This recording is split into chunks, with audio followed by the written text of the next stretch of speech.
مولانا محمد اللهم صل على سيدنا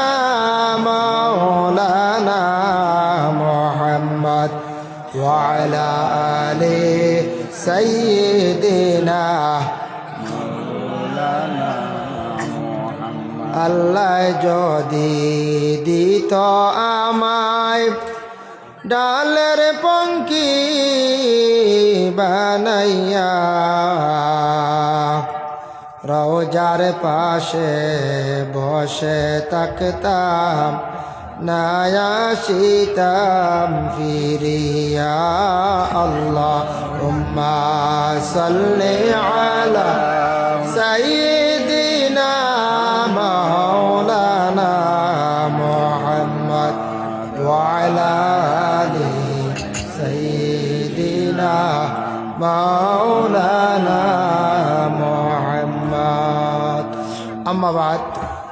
আজকের এই পবিত্রতম আজিমুশ শান ওয়াজ মাহফিলের